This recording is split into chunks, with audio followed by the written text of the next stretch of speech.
것을 드리는 시간, 우리 주님이 받으시는 산 제물이 된 내가 얼마나 소중하고 행복한 사람인지, 이 자리 하나님 앞에 있다는 이 자체가 우리에게는 큰 영광이요 축복입니다. 우리들에게 주시는 하나님의 말씀은 반드시 성취되고 영원합니다. 정말 하나님께 감사하고 나와 나의 모든 것이 하나님께 예배가 되고 하나님께 영광이 되게 하옵소서. 그리고 오늘 나에게 꼭 필요한 말씀을 주시고 나를 답을 주시고 치유하시며 나를 재창조해 주옵소서. 이 시간 1분 동안만 기도하겠습니다. 우리 아버지여, 오늘 우리를 불러 예배 가운데 있게 하시니 감사를 드립니다. 하나님이 원하시는 산 제물이 되게 하옵시며 나의 마음이, 나의 영혼이, 나의 육신이 하나님께 기쁨이 되고 영광이 되게 하옵소서. 주님께서 당신의 모든 것들을 우리에게 응답으로 주셔서 그걸 풍성하게 누리게 하옵시며 우리의 모든 삶이 하나님께 영광과 기쁨이 되게 하소서. 우리로 하여금 만방에 하나님의 나라가 그 영광이 선포되게 하여 주옵소서. 오늘 또 말씀을 우리에게 주실 터인데 우리에게 진정한 답이 되게 하시며 어떤 문제 있든지 답을 얻는 시간, 어떤 질병이 있든지 치유되는 시간, 어떤 상황에 있든지 우리의 미래를 인도하는 말씀이 되어지게 하옵소서. 주 예수 그리스도의 이름으로 기도하옵나이다. 아멘.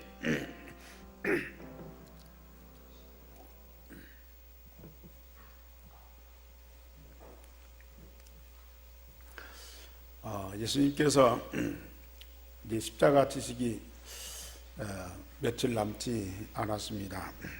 그래서 이 마지막 때를 주로 성전에서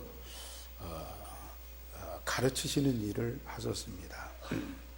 가장 중요한 말씀이죠.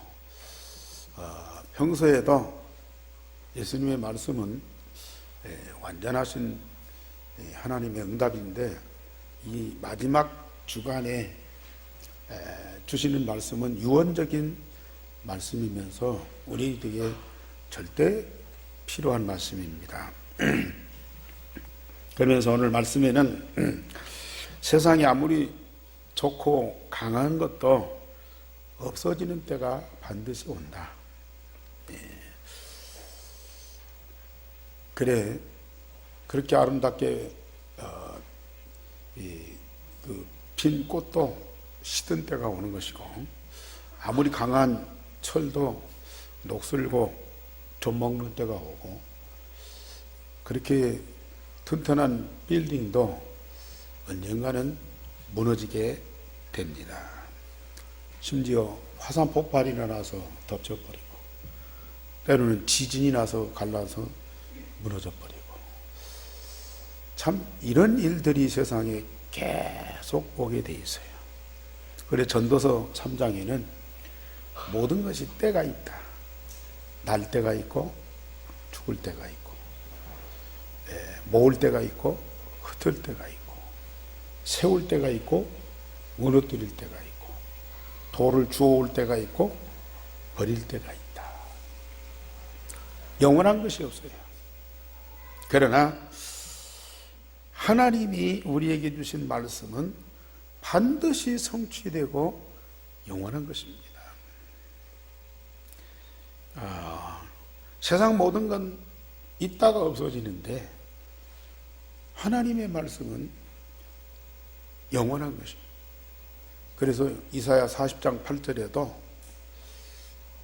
푸른 마르고 꽃은 시들지만은 나 여호와의 말씀은 영원히 서리라. 그런데 세상 사람들은 지금 뭘 붙잡고 있느냐? 어쩔 수 없지만은 장차 없어질 것을 붙잡고 있어요. 그걸 안 뺏기려고 몸부림치고 있어요. 그걸 더 많이 얻으려고 싸움을 합니다. 그러나 아무리 열심히 모으고 싸워서 차지한다 할지라도 언젠가는 다 사라지죠. 나라고 하는 존재까지도 언젠가는 세상을 떠나게 돼요. 그러나 말씀은 영원한 것이, 우리는 없어질 것을 붙잡지 말고 영원한 것을 꼭 붙잡아요. 저는 그 이사야 40장에 있는 말씀을 볼 때마다 그게 무슨 말인가. 또 우리가 다락방 운동하면서 언약 붙잡으라고, 없어질 것 붙잡지 말고 영원한 걸 붙잡으라고 그렇게 말씀하는데도 그게 실감이 안 나더라고요. 그런데 지금은 말씀대로 되어지는 응답을 받고 보니까 말씀만이 영원한 거예요. 세상의 모든 것들은 내 손에 있는 것 같지만은 사실은 내 것이 아니야. 그런데 하나님의 말씀은 손에 잡히는 것도 아니고 눈에 보이는 것도 아닌데 내 마음에만 담아지면 그대로 내 것이 되는 거예요. 한번 내게 응답되면 절대로 떠나가들 않아요. 더군다나 예수 그리스도를 언약으로 붙잡고 내 마음에 각인 뿌리 체질되면요, 그때부터 말씀이 나에게 주시는 하나님의 언약으로 돼요. 내게 주시는 하나님 메시지로 내 마음에 다 담아져요. 이 말씀이 메시지를 통해서 내 마음에 다 담아요. 내 머리에서는 잊어버리는데 내 마음에서는 살아서 능력으로 역사하시고, 그 말씀이 나의 병든 것을 치유하시고, 나를 날마다 재창조해서 나를 서밋으로 다 삼으시고. 저는 이 응답을 받고 나서 이 말씀이 천지는 없어지겠으나 내 말은 없어지지 아니하리라. 우리 제목 다 같이 신앙 고백으로 하십시다. 천지는 없어지겠으나 내 말은 없어지지 아니하리라. 아멘. 왜 말씀은 없어지지 않느냐? 사실 눈에 보이는 세상 것은 물질적인 것이기 때문에 아까 말씀드린 시들고 녹슬고 도적 맞고 또 화산 폭발 지진에 이게 깨지고 그러는데요, 말씀 속에 있는 것들은 영원한 것이고, 영원한 그것은 말씀 속에 있고, 말씀 속에 있는 그 영원한 것들은 내게 절대 필요하고 중요한 것들이거든요. 사람들은 착각을 해요. 뭐 돈이든지 먹을 것이든지 입을 것이든지 집이든지 차든지 이거 없으면 하루도 못 살잖아요. 그러나 그것보다도 더 중요한 거, 눈에 안 보이는 이 영적인 거, 영원한 거, 이건 우리에게 더 절대적인 거예요. 그래서 가장 중요한 것들을 하나님은 말씀 속에 딱 담아두고요, 그 말씀만 제대로 다 붙잡고 마음에 담으면 그 말씀을 성취하시면서 하나님이 우리에게 약속하고 우리의 절대 필요한 것들이 우리에게 그대로 성취된다. 이런 응답 주시려고 여러분들을 부르셨고 하나님은 예배케 하시는 거죠. 그래서 저는 뭐 신방도 필요하고 다락방도 필요하고 때로는 팀사역도 필요하고 상담도 필요하고 때로는 위로도 필요하고 다 필요하지만은 가장 중요한 것은 반드시 응답되는 말씀을 받는 이 예배 시간이 가장 중요하다.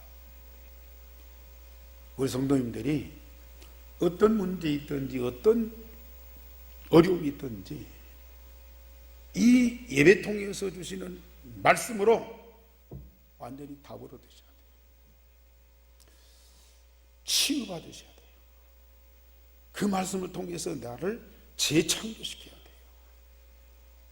그러면 여러분들 누가 안 닮아도 어디다 던져놔도 어떤 사건, 어떤 위기가 닥쳐와도 답이 있잖아요. 그걸 넘어설 수 있는 힘이 있잖아요. 어떤 어려운 현장에 가도 그걸 변화시킬 수 있는 말씀의 능력이 우리에게 있잖아요. 담대합니다. 저처럼 예수님은 제자들과 이스라엘 백성들에게 중요한 걸 가르쳤어요. 하나님 자녀는 헌금하는 생활이 중요하다. 예수님께서 성전에서 거기 성전에 들어오는 사람들이 헌금하는 것을 보았습니다. 부자도 와서 많은 돈을 헌금하고 가난한 과부도 와서 그 두렙돈, 그 이스라엘의 화폐 중에서 제일 낮은 우리나라 지금 돈으로 보면 100원짜리겠죠. 그런 정도.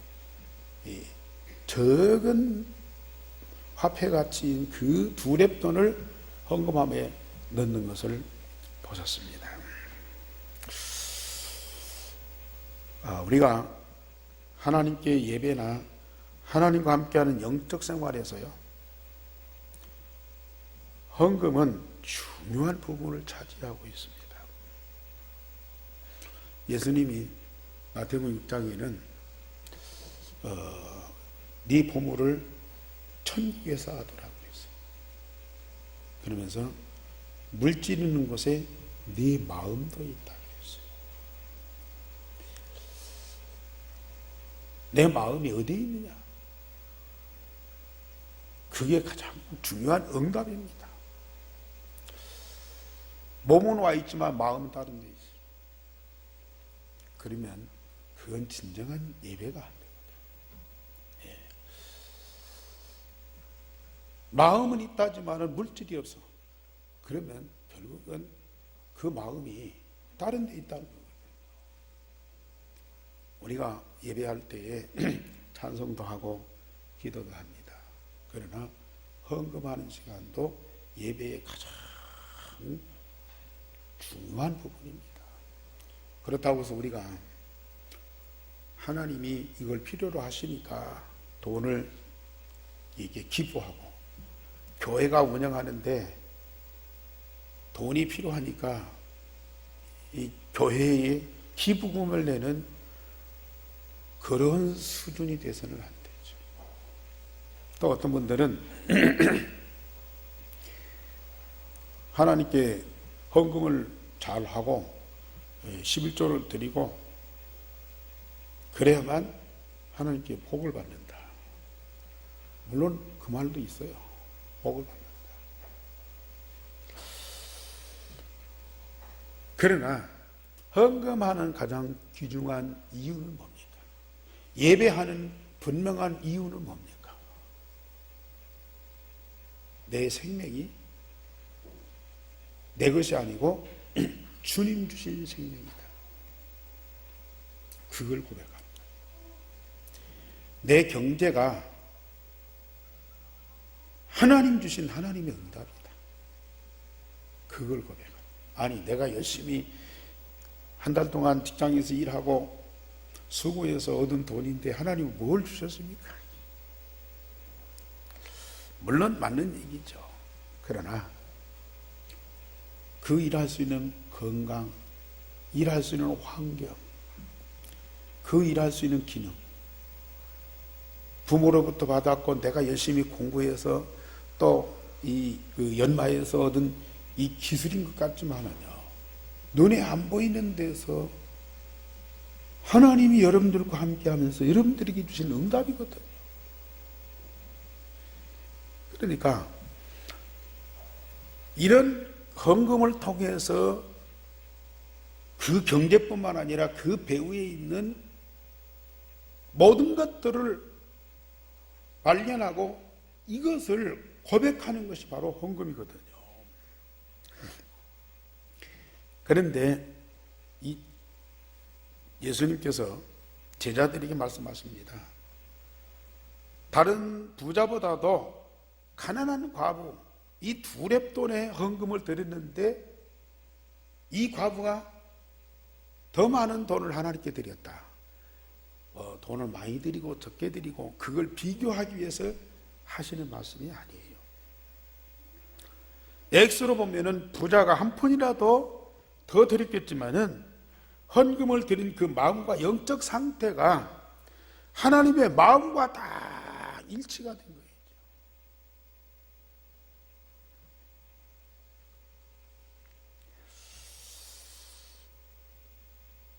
왜냐하면 저들은 풍족한 중에 헌금을 하였지만 이 과부는 가난한 중에도 자기가 갖고 있는 생활비 전부를 넣었다고 했습니다. 그러면 그 과부는 돈이 전 재산이 두 렙돈만 있고 다른 돈은 전혀 없고 또 그 집안에 있는 돈을 다 갖다가 하나님께 바쳤고 뭐 먹고 살고 뭐 갖고 쓰고 그건 아니지 않습니까? 그러면 우리가 주일마다 교회 올 때 집안에 있는 돈, 통장에 있는 거 싹 찾아다가 하나님께 드려야 그게 하나님께 드리는 헌금입니까?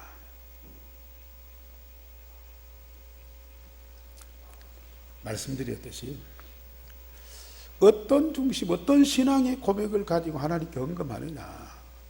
어떤 사람들은 자기가 부자인 거, 자기 어떤 위치, 이걸 자랑하려고 헌금하는 사람들이 있어요. 또 아무개 집사님은 얼마 했는데 나는 어떻게 해야지. 비교해서 뒤떨어지면 안 되고 또 적게 하면 사람들이 무시하고 이런 것들 때문에 헌금하는 사람들이 일반 교회는 많아요. 저는 지금 우리 성도님들 이렇게 헌금하는 거 쭉 봅니다. 전에는 참 안타까운 면도 있었어요. 그러나 지금은 참 우리 성도들이 그 믿음의 신앙의 고백을 가지고 하나님 앞에 11조와 모든 헌금을 드리는 걸 보면서 우리 성도들의 영적 상태가 너무 좋아졌구나. 헌금 액수가 중요한 것이 아니고 하나님과 관계 속에서 그 영적 상태가 많이 치유되고 응답받는 것이 그 헌금을 통해서 보여진다니까요. 그게 중요한 겁니다. 많이 줬고 적게 줬고 그게 문제가 아닙니다. 그 헌금을 드릴 수 있는 내 영적 상태, 이에 따라서 하나님 앞에 이것이 드려지거든요. 그 영적 상태가 무너져 버리면요, 아무리 있어도 하나님 앞에 드릴 마음도 없고 힘도 없어요. 관심도 없고요. 우선 당장에 우리 가정, 또 우리 사업, 우리 자녀, 눈에 보이는 이거 메꾸고 이거 챙기고 이것 이 돌보기 위해서요. 겨를이 없다니까. 내가 영적으로 너무 다운되어 있기 때문에 하나님과 관계가 멀어져요. 그 멀어진 상태에서 억지로 드린다는 것은 한두 번이죠. 참 힘든 거예요. 그래서 저는 하나님께 예배하는 것도 이것도 그냥 되는 것이 아니고 하나님의 응답을 받은 사람, 정말로 기쁨과 감사함으로 드리는 예배가 참된 예배. 헌금도 아무나 할 수 있는 것이 아니구나. 억지로 남의 눈이 무서워서 드리는 그런 헌금이 이건 하나님이 받으실 수도 없고 원치도 않고 정말 하나님과 관계 속에서 말씀이 성취되는 응답을 누리는 사람들이 그 응답을 인하여 하나님께 감사하고 예배하는 것이고 헌금하는 것이고. 그래서 헌금을 많이 오고 열심히 하고 막 11조라 그보다도 먼저가 뭐냐, 우리 성도들이 영적 상태, 이걸 복음으로 회복시키는 것이 먼저 중요하구나. 이 복음만 다 회복이 되면, 영적으로 하나님과 함께하는 그 응답 속에 들어가 버리면, 저는 이 가난한 과부가 자기 생활비를 다 드렸다. 저는 이해가 안 돼요. 아브라함이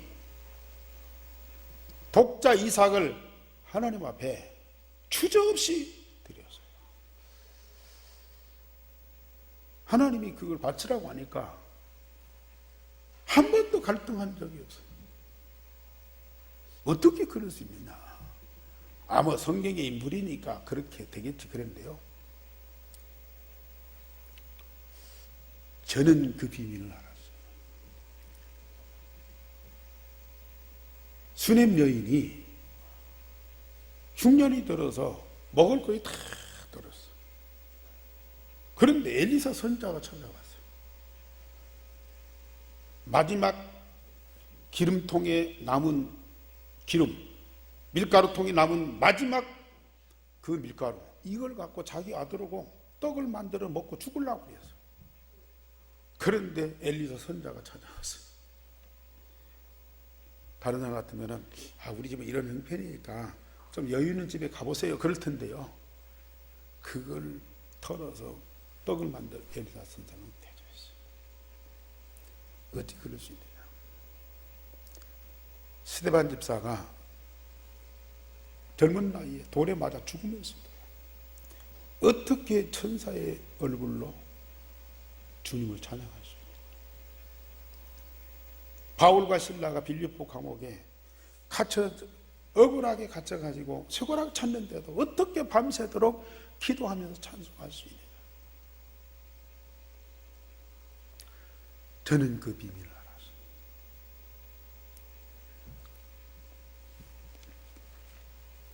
예수님께서 요한복음 17장에 마지막 날 밤 제자들 모아놓고 이런 기도를 하셨어요. 여러 말씀이 있지만 저는 지금도 매일 저녁마다 그 기도를 해요. 내가 너희 안에, 너희가 내 안에. 내가 주님 안에 있고 주님이 지금 내 안에 계십니다. 그래서 주님과 나는 한 몸입니다. 내게 있는 것은 다 주님이 주신 것이고요, 주님의 모든 건 다 내 것이옵니다. 우리 예수님이 하나님께 기도한 제자들 위해서 한 기도가 그 기도라니까요. 주님이 내 안에, 내가 주님 안에. 완전한 한 몸이에요. 내게 있는 것은 다 주님 주신 것이고 주님의 모든 건 다 내 것이옵니다. 저는 이 말이 이해되면서요, 매일 저녁마다 그 고백을 하면서 기도. 주님, 당신의 모든 거 다 나를 위해 다 주셨어요. 그러면서 내 안에 계세요. 내게 있는 거 다 주님이 주신 거예요. 내 생명 자체가 주님 주신 거예요. 나의 경제, 나의 모든 것이 다 주님의 것이에요. 이런 실제적인 믿음과 고백 속에서 삶을 사는 우리가 얼마나 행복합니까? 주님이 원하시고, 지난주 말씀대로 주께서 쓰시겠다. 얼마나 감사한 일이야. 얼마나 축복된 일이야. 그렇다고 해서 우리 주님이 우리의 생명, 우리의 물질 지금 당장 다 갖다 바쳐라 그렇습니까? 이런 신앙의 고백을 원하신다는 말이에요. 한 푼을 드려도 이런 고백으로 내게 있는 거 다 주님 주시고, 또 내게 필요하다면 주님의 모든 것이 다 내 것이지. 주님과 나는 남남이 아니라니까요. 이건 내 것이 아니라니까요. 이러한 믿음과 고백을 가지고 진짜 오늘도 예배하고요, 헌금해 보십시오. 아니, 이런 정도로 주님과 내가 영적으로 하나 되는 관계 속에서 24시 영원토록 살아가고 싶어요.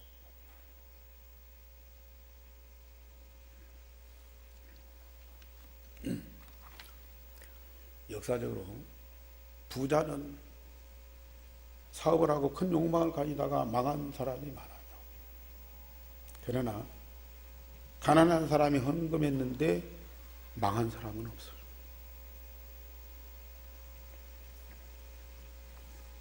시편 37편에 보면 의인의 자식이 걸식함을 보지 못했다.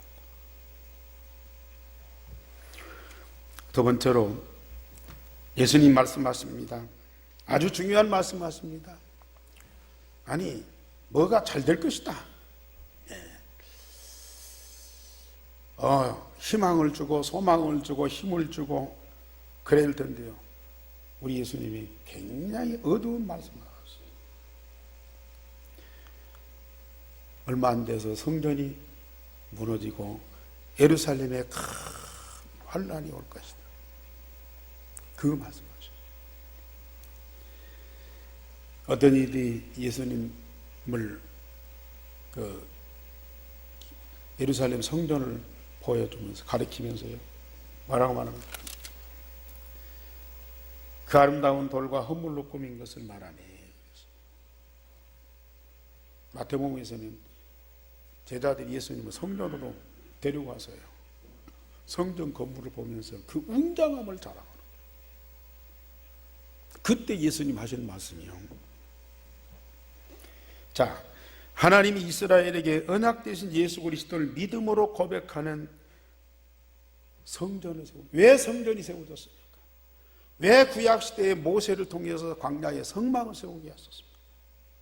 언약 붙잡은, 오실 메시아를 언약으로 붙잡은 이스라엘 백성들에게 말씀을 주었는데 그 말씀이 사실인 것을 성전을 세워서 거기에서 어린 양 피 제사를 드림으로 해서 그리스도가 반드시 이 세상에 오실 것을 온 이스라엘 백성들이 피의 제사 드리면서 그 믿음을 고백하는, 그래서 성전이 세워진 거 아닙니까? 성전 세워야 할 아무 이유가 없어요. 뭐 하나님 앞에 제사, 왜 제사 드립니까?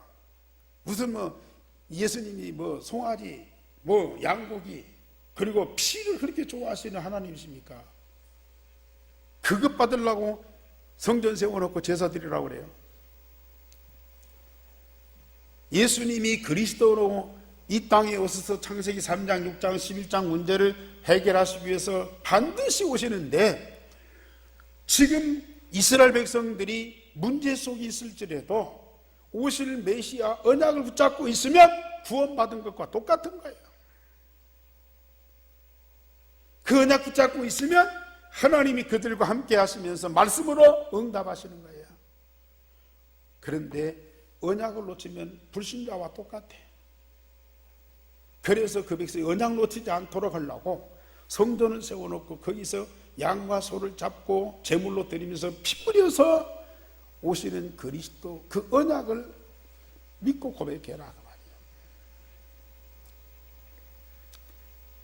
그런데 성전의 주인공 되신 예수님 오셨잖아요.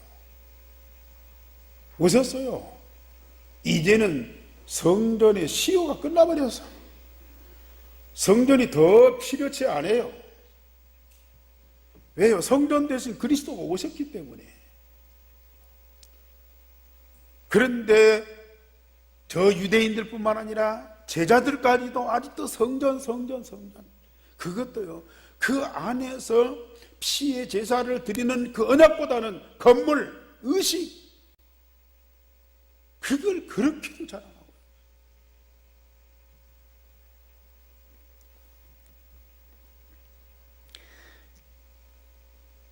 물론 성전의 시효도 다 끝났지만은 언약 없는, 복음 없는 성전은 있을 필요가 없어요. 다윗과 솔로몬이 그렇게 웅장하게 언약 붙잡는 성전을 세워놨지만은요, 언약을 잃어버린 그 성전은 바벨론에 의해서요 무참하게 무너져 버렸어요. 아니, 바벨론이 무너뜨린 것이 아니고 하나님이 무너뜨려 버렸어요.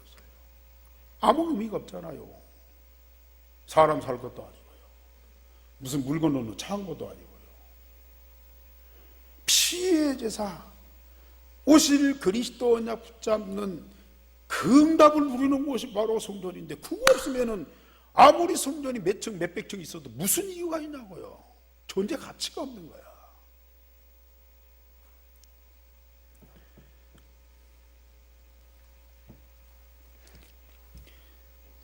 이미 그리스도가 오셨어요. 그 그리스도를 영접하고 구원받고 세계 살리는 전도운동하라는 메시지를 주셨는데요, 유대인들은 예수님을 거부하고 십자가에 못 박아 죽였어요.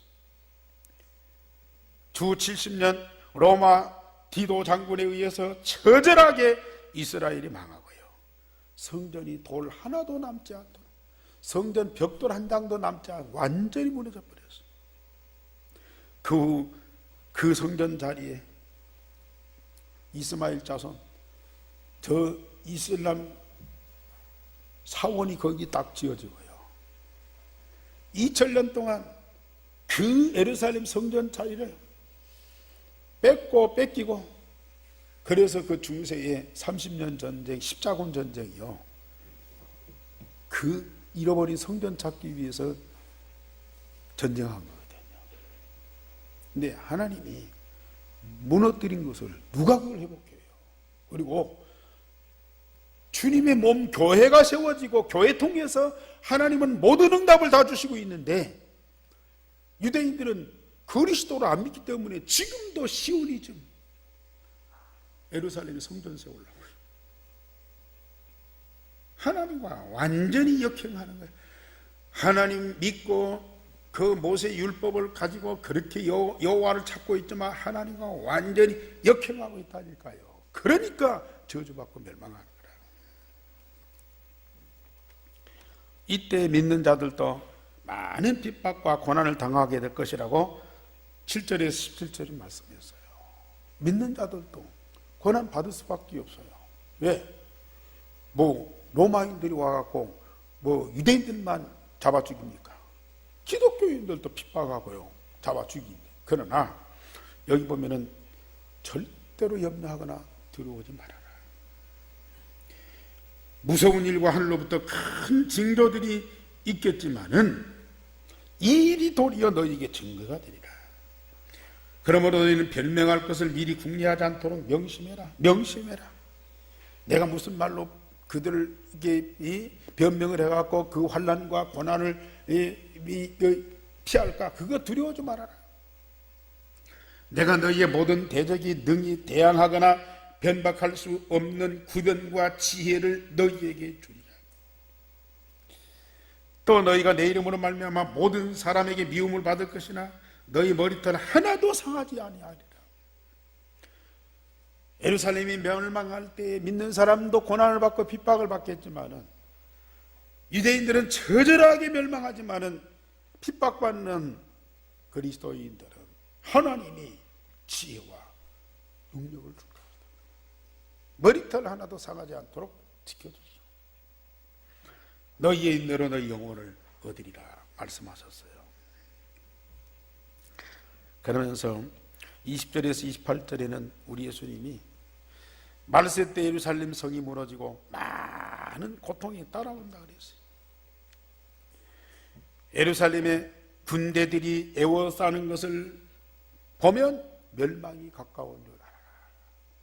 20절 말씀, 너희가 예루살렘이 군대들에게 에워싸이는 것을 보거든 그 멸망이 가까운 줄 알아라. 그리하면 많은 사람이 칼에 죽고 이방인의 때가 차기까지 예루살렘은 이방인들에게 짓밟히게 된다. 역사에 의하면요, 예루살렘이 멸망할 때 110만 명이 죽었대요. 그리고 9만 7천 명이 포로로 잡혀가고 2000년 동안 나라를 잃어버렸어요. 23개의 나라에 흩어져 갖고 방랑하는 생활. 우리나라 36년 동안 나라 잃어버렸어요. 구약의 이스라엘 백성이 70년 동안 바벨론 포로가 됐어요. 애굽에 400년 동안 노예 생활했어요. 그런데 왜 그런 어려움을 당한 줄 아십니까? 언약에 비해서 언약이 잊어버리니까, 오실 메시아에 대한 믿음을 잃어버리니까요, 그냥 망하는 거예요. 그런데 지금 이때는 오신 그리스도를 거부하고 건축자들이 이 도를 버려버렸다니까요. 예수 그리스도를 완전히 버려버렸어요.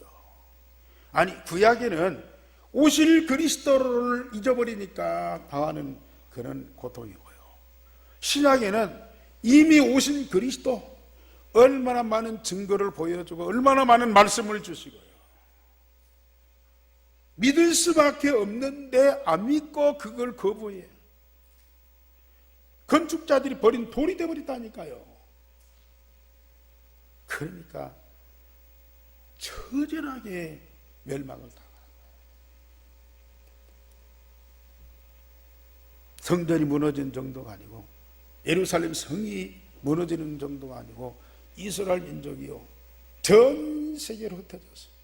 죽고 흩어지고. 어느 정도냐? 아니, 70년도 길어요. 400년도 너무 길어요. 그런데 2000년 동안이래요. 세계 역사에 2000년 동안이나 나라 잃고 방황하는 민족이 없어요. 가장 축복받을 언약의 백성이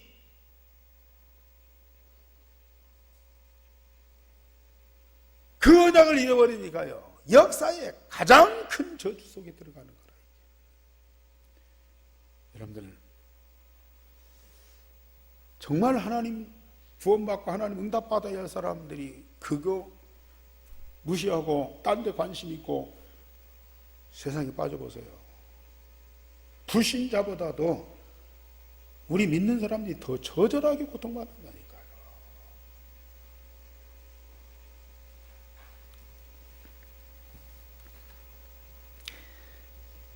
오늘 여기 성경에 분명히 말씀합니다. 뭐라고요? 자, 24절 다 같이 있습니다. 그들이 칼날에 죽임을 당하며 모든 이방에 사로잡혀 가겠고, 예루살렘은 이방인의 때가 차기까지 이방인들에게 발병이라 했어요. 이방에 사로잡혀 가겠고, 예루살렘은 이방인의 때가 차기까지. 로마서 11장에도 이방인의 때가 찰 때까지 이방인들에게 발필이라 그랬어요. 참, 여기는 중요한 뜻이 있어요. 물론 언약 그리스도를 거부했기 때문에도 그러지만요, 하나님은 세계 만방, 지난주에 말씀드린 대로 모퉁이의 머릿돌이 되게 했어요. 세계 만민의 머릿돌이 되게 하시려고 선민의식을 갖고 절대로 놓아주지 않는 이 언약을 우리 하나님이요, 강제로 풀었어요. 세계 만방이 흩어지게 만들었어요. 이스라엘 민족이 2000년 동안 나라 잃고 이방인들이 예루살렘을 점령하고, 그들은 세계로 유리하고요, 이방인의 때가 찰 때까지, 이방인들이 다 복음받고 구원받을 때까지 하나님은 그걸 묶어주시는 거예요.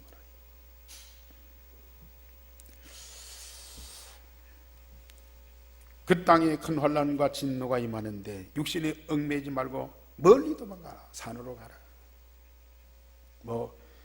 아이 된 자, 젖 먹이는 자는 도망갈 수 없으니까 크게 고통.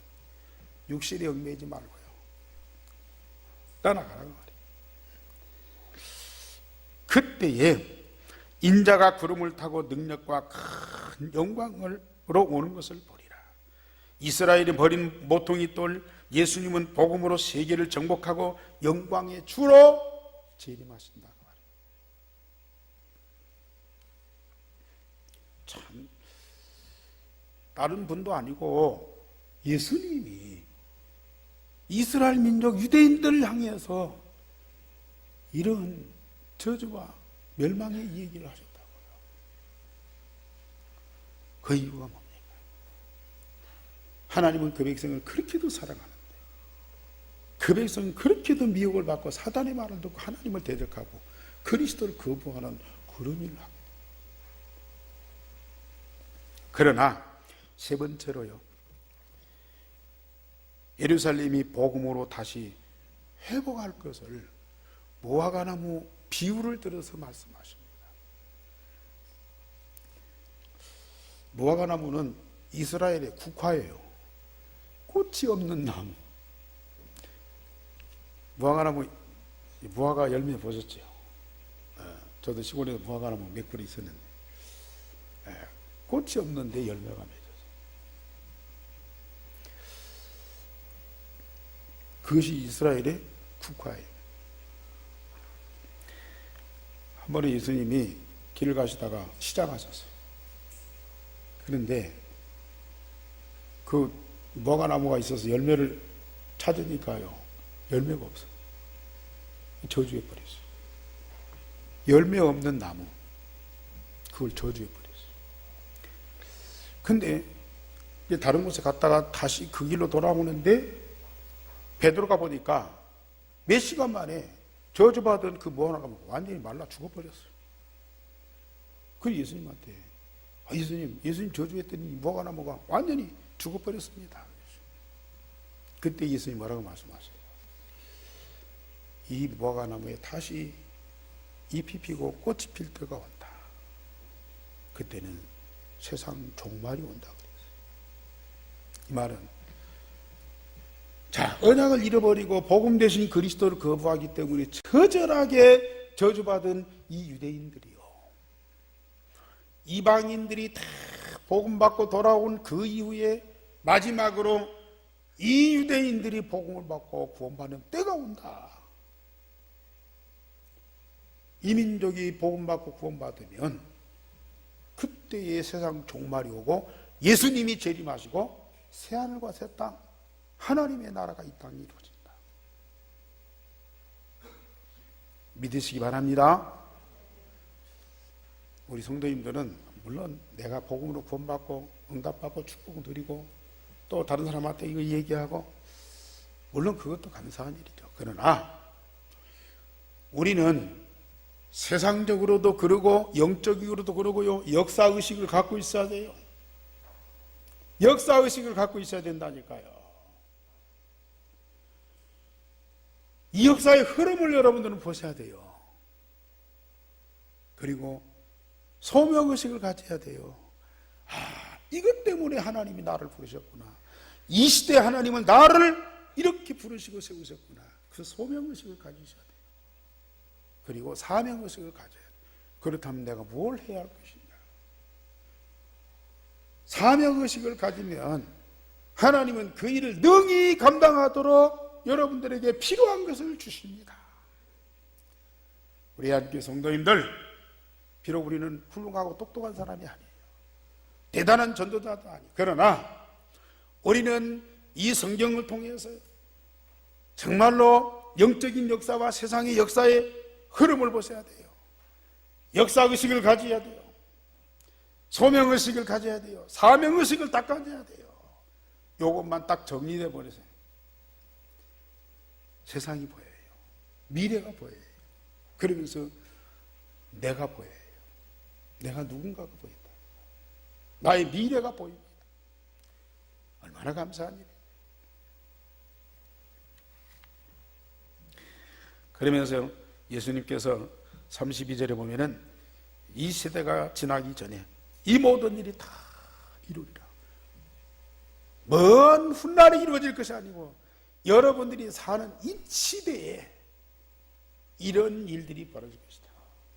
다시 말하면 예루살렘 멸망이 이 사람들이 살아있을 때에 이루어지리라. 그게 언제요? 주 70년이 그렇게 이루어졌잖아요. 예수님 돌아가신 뒤에 뭐 한 30년, 응? 그 이후에 이루어지는 거라. 그러면서 우리 33절 다 같이 한번 보십시다. 33절 시작. 천지는 없어지겠으나 내 말은 없어지지 아니하리라. 오직해야 이 말씀을 하시겠어요. 물론 천지가 없어지기 거기 비중을 두나요? 내가 지금까지 한 말은 절대로 없어지지 않고 그대로 이루어진다. 그러니 믿어라 그 말이거든. 그러면서 중요한 말씀을 하십니다. 34절부터 너희는 스스로 조심하라. 그렇지 않으면 방탕함과 술 취함과 생활의 염려로 마음이 둔화해지고 뜻밖의 그날이 덫과 같이 너희에게 말이라. 마지막 때 우리는 조금만 방심하면요, 사단에 의해서요, 방탕함과 술 취함과 세상의 염려 이걸로 그러므로 우리는 복음 대신 예수님 앞에 서도록 항상 기도하면서 깨어 있어라. 자, 유대인들이 오신 그리스도를 잃어버리고 이렇게 처절하게 망했는데 너희들은 항상 복음 대신 그리스도와 함께해라. 심지어 그리스도 각인시켜라. 그리스도 각인시켜라. 절대로 잊어버리지 않도록 각인시켜라. 그러면서 마지막에 보면 예수님이 낮에는 성전에서 가르치시고 밤에는 감람산에서 쉬셨다고 그랬어요. 아니, 낮에 성전에서 가르치시면 저녁에 집에 가서 쉬셔야죠. 감람원이라는 산에 가서 쉬셨다.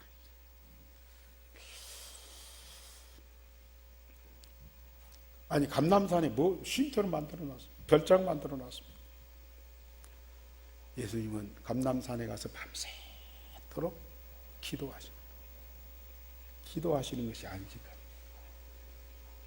사람들과 물론 가족들하고 서로 편안하게 참 먹고 마시면서 즐겁게 지내는 것도 안식이죠. 그러나 진정한 안식은 여호와 하나님과 함께 깊은 영적인 세계 속에 들어가는 그게요, 진짜 참된 안식이다.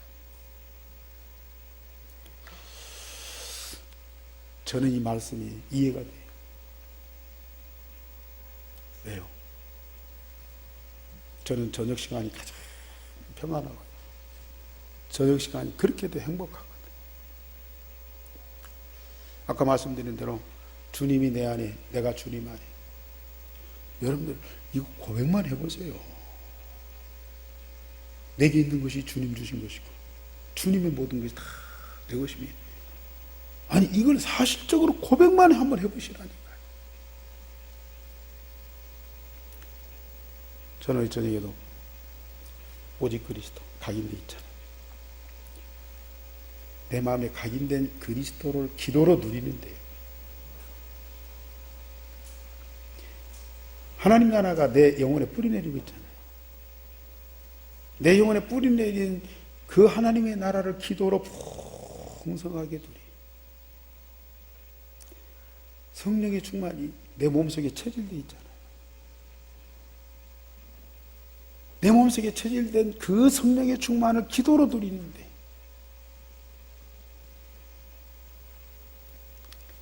세상에는 절대 찾을 수 없는 그 기쁨, 그 설렘, 그 행복이요.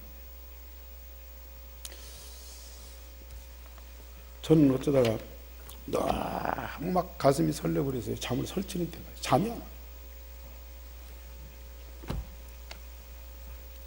저는 저희도 한 2시간 동안 내 안에 각인된 그리스도를 기도로 누리는, 내 안에 뿌리내리는 하나님의 나라를 기도로 누리는, 내 안에 체질된 성령의 충만을 기도로 누리는 그 깊은 시간이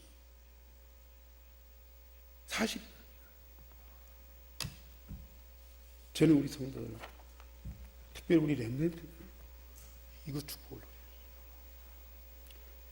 예수님이 낮에는 성전에서 그렇게 열심히 가르치시고 밤에는 감람산에 가서 쉬셨다. 꼭 그렇다고 해서 막 산속으로 가고 뭐 집 떠나라 그 말이 아닙니다. 여러분의 있는 자리에서 하나님과 함께하는 깊은 시간, 내 마음에 그리스도가 각인되니까 그 그리스도 누리는 그게 사실이에요.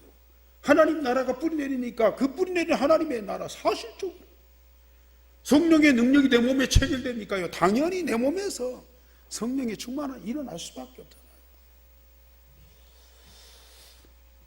기도하겠습니다. 하나님, 오늘 우리 애안교회와 성도들을 진정으로 사랑하시고 말씀으로 응답 주시니 감사를 드립니다. 우리 하나님이 진정으로 사랑하는 자에게 주시는 그 말씀, 우리가 받아싸우니 그 말씀을 마음에 다 담고 기도 속에서 이 영원한 응답을 누리는 우리 성도들이 되게 하여 주옵소서. 이 어마어마한 영원한 것들을 절대 놓치는, 그리고 썩어질 없어질 것들을 붙잡고 방황하고 싸우고 고통하는 자들이 되지 않도록 성령으로 감동하여 주시옵소서. 주 예수 그리스도 이름으로 기도하옵나이다. 아멘.